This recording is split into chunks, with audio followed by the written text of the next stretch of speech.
नमस्कार, बहुत स्वागत। मैं ललित प्रजापति और मिडिल ईस्ट को लेकर किस तरीके से हलचल चल रही है, ट्विटर पर क्या कुछ नज़र आ रहा है, अलग अलग सूत्रों के हवाले से किस तरह की खबरें आ रही हैं। अमेरिका को आखिर सबसे ज़्यादा किस बात का डर है? क्या वजह है कि अपने सैनिक यहाँ से वहाँ उसे शिफ्ट करने पड़ रहे हैं? नई जो सैटेलाइट इमेजेस आ रही हैं उसमें नज़र आता है कि भाई जो कतर है या जो उसके सालों से जहाँ पर उसके बेस हैं, एयरफोर्स के बेस हैं, नेवल बेस हैं, वहाँ से वो शिफ्टिंग क्यों की जा रही है? और क्या रमज़ान में हमला करने की भूल कर सकता है अमेरिका? उसकी एक बड़ी वजह भी है। क्या रमज़ान में हमला करने की भूल जो है उसे भारी पड़ेगी? इसके अलावा झल्लाए हुए ट्रंप झल्लाए क्यों हैं? क्योंकि अंदर खाने वो बहुत सारी चुनौतियों का सामना कर रहे हैं।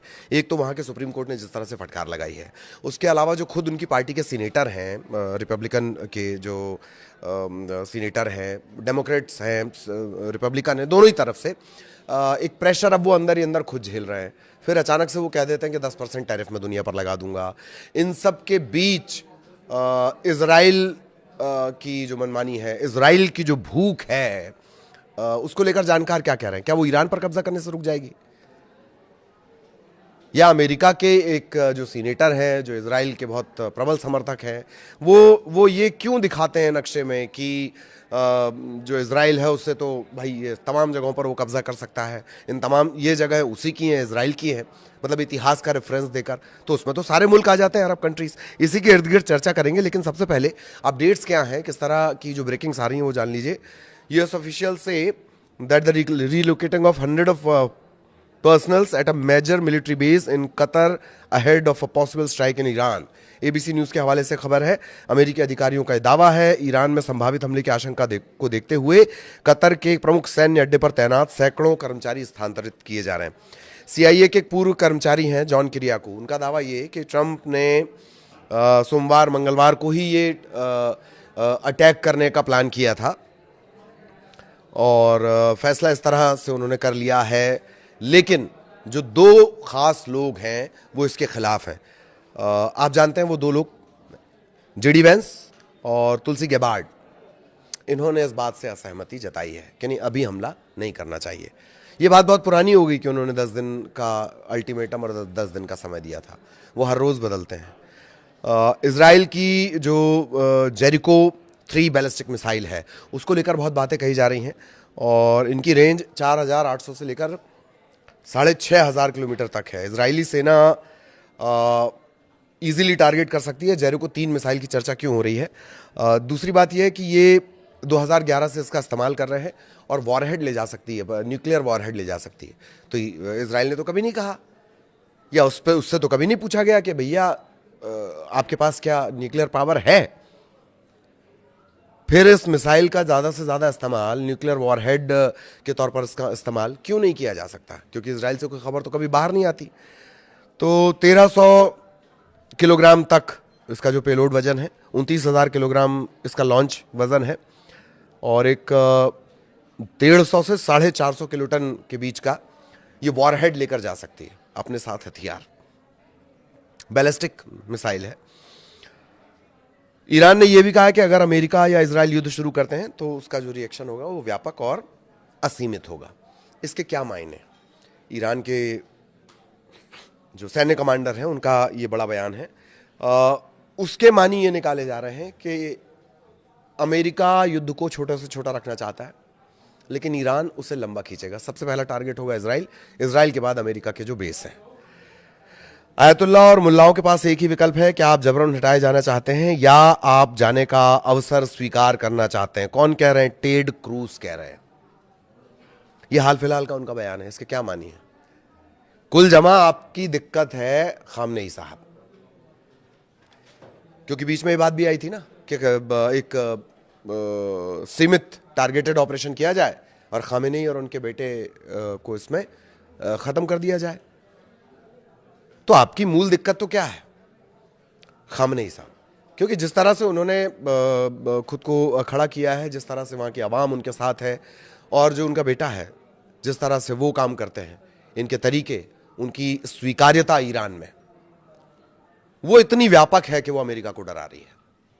वो मूल मुद्दा खामेनेई है।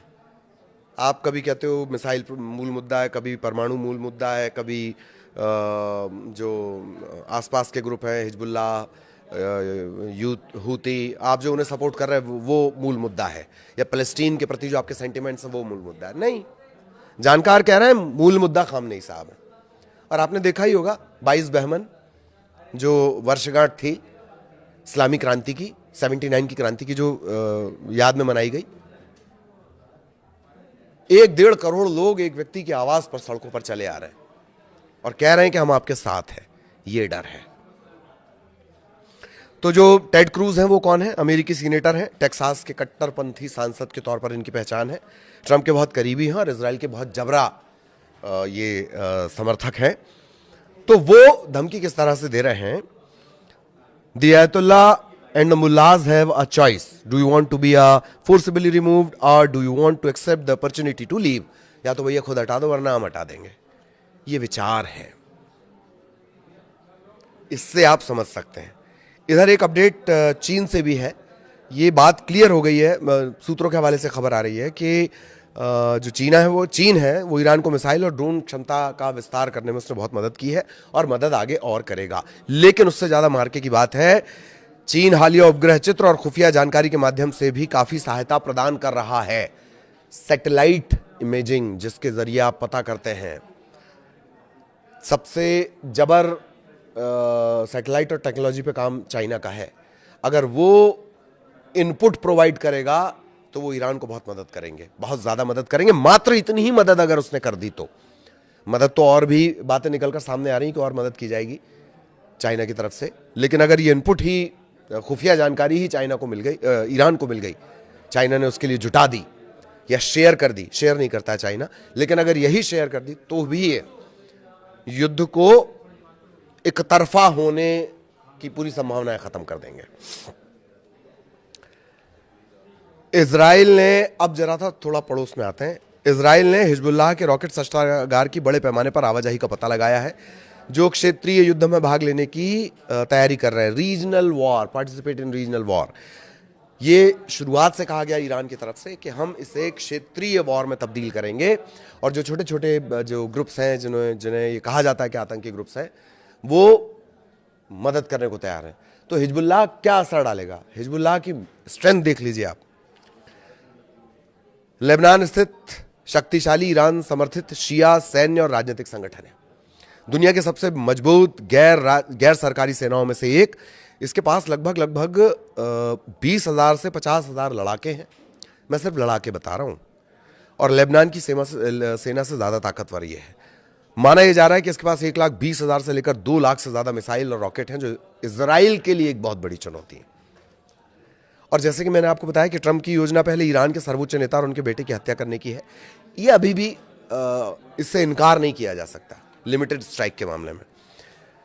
खबर यह भी है कि जो दर्जनों अमेरिकी F-35 लड़ाकू विमान हैं, वो कई ईंधन भरने वाले विमानों के साथ ग्रीस में नेटो के एक हवाई अड्डे पर पहुंच गए हैं, और ईरान ने इस्फहान में S-400 की एक प्रणाली तैयार कर दी है, अल हदत।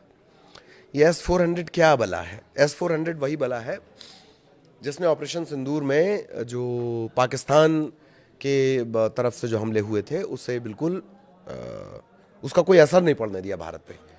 ये एंटी मिसाइल सिस्टम है। और इस्फहान पे क्यों लगाया गया? इस्फहान एक परमाणु संयंत्र है ईरान का, जिस पर जून के दौरान जिन 3 जगहों पर हमला किया गया था, नथांज था उसमें एक इस्फहान भी था, तो वहां पर अभी एक सिस्टम लगा दिया गया है। तो ये तो पूरी ये वो ब्रेकिंग्स हो गई जो हमने आपको बताई कि किस तरह से ये पूरा सिनेरियो बदल रहा है। अब सवाल ये है कि अमेरिका के डर की वजह क्या है? पहला डर मिसाइल, दूसरा खामेनेई और उनके बेटे, ये प्रमुख डर है। तीसरा कहा यह भी जा रहा, जानकार ये कह रहे हैं, पहले ईरान के अंदर ये बातें थी कि ये रमज़ान में हमला करेंगे, लेकिन अब जानकार कह रहे हैं कि अगर रमज़ान के महीने में हमला किया जाता है तो मुस्लिम सेंटीमेंट्स को ये झटका होगा। अरब कंट्रीज़ भले ही आपको अभी अपने साथ दिखा रही हूँ, एक तरफ अरब कंट्रीज़ ये धीरे धीरे साफ कर रही हैं कि आप हमारे ज़मीन और आसमान का इस्तेमाल ईरान पर हमला करने के लिए नहीं करेंगे। अब ठीक है, सपोर्ट के लिए हवाई जहाज अपना खड़ा करने के लिए आ जाओ भाई, पर हमारी ज़मीन का इस्तेमाल आप मत करो। फिर दूसरा पैटर्न ये हुआ था कि आप यूरोप में अपने जो सैन्य मूवमेंट है आपने वो बढ़ा दिए। उसके मानी ये था कि अब यूरोप के तरफ से हमला किया जाएगा। लिमिट में है, वो भी अमेरिका के लिमिट में है। तीसरा, जिसे आप गेराल्ड या जेराल्ड, दो नाम कहते हैं, ये प्रोनाउंसिएशन का मामला है। उसकी स्पेलिंग दरअसल जीई से शुरू होती है, तो कोई गेराल्ड बोलता है, कोई जेराल्ड बोलता है। ये यूएसएस अब्राहम लिंकन की तरह एक युद्धपोत है और टाइम बाय कर रहे हैं इसे जॉर्डन तक वो किसी तरह पहुंचाना चाह रहे हैं, या ईरान के सबसे करीब जहां वो पहुंचाना चाह रहे हैं। इसके लिए टाइम खींच रहे हैं कौन? अमेरिका की तरफ से। लेकिन इन सब के बीच गुरु सबसे बड़ा पेंच तो ये है कि आप वहां पहुंचा भी दिए गए तो खबर तो ये भी है कि जो ईरान की मिसाइल हैं उससे क्या लिंकन और गेराल्ड दोनों बच पाएंगे? ईरान इतना कॉन्फिडेंट क्यों है कि आप समंदर से कुछ भी ले आओ, हम तो उसको समंदर में डुबा देंगे? खामेनेई ने पब्लिक फोरम में पहली बार ये सबसे स्ट्रांग बात कही थी, कुछ दिनों पहले का ये बयान है उनका, कि आप कुछ ले आइए, हम उसको समंदर में डुबा देंगे। तो ये वो संभावित डर है जो अमेरिका को पीछे कर रहे हैं। ज्यूइश लॉबी का जबरदस्त दबाव है। इजराइल कभी भी कुछ कर सकता है, अनप्रेडिक्टेबल। जैसे जो मिसाइल जिसका जेरिको 3, ये सबसे लेटेस्ट उसकी मिसाइल है जो उसने तान दी है। ये इजराइल की तरफ से तान दी गई है और जेरिको 3 अगर चलेगी, जेरिको 3 बैलिस्टिक मिसाइल अगर चलेगी तो ईरान पर अकेले खतरा नहीं है। आसपास के जो पूरे ग्रुप्स हैं, आसपास के जो पूरे अरब कंट्रीज हैं, वो भी इसकी जद में आते हैं। 4,500 से 6,000 किलोमीटर, इसमें तो लंबा चौड़ा पूरा का पूरा एक समूह आ जाएगा, जिससे इजराइल ये कहता है कि वो हमारा है, जिसमें अब अरब कंट्रीज है, बहुत सारी अरब कंट्रीज हैं। तो कुल जमा ये स्थितियां मिडिल ईस्ट में है। युद्ध अब टाला नहीं जा सकने वाली स्थिति में आ गया है, अनटिल एंड अनलेस के अमेरिका की तरफ से कुछ ऐसा किया जाए। लेकिन क्या ये हमला होने वाला है? ये हमला सोमवार मंगलवार को होने वाला है, जैसा कि ट्रंप ने कहा है। हालांकि जेडी वेंस और तुलसी गेबार्ड वो इत्तेफाक नहीं कर रहे, वो असहमति जता रहे कि नहीं, अभी हमला करना ठीक नहीं होगा। लेकिन ट्रंप तो ट्रंप है, और दूसरा ज्यूइश लॉबी जिसका बड़ा दबाव माना जाता है। ये जानकार कह रहे हैं। ये सब जानकारी में आपके लिए जो हमने रिसर्च निकाली है वो लोगों के लिहाज से निकाली है, जानकारों के हिसाब से निकाली है। तो ये इस वक्त तक का अपडेट था। सारे सवाल मैंने आपको बता दिए और आगे भी अपडेट आप तक पहुंचाएंगे। नमस्कार।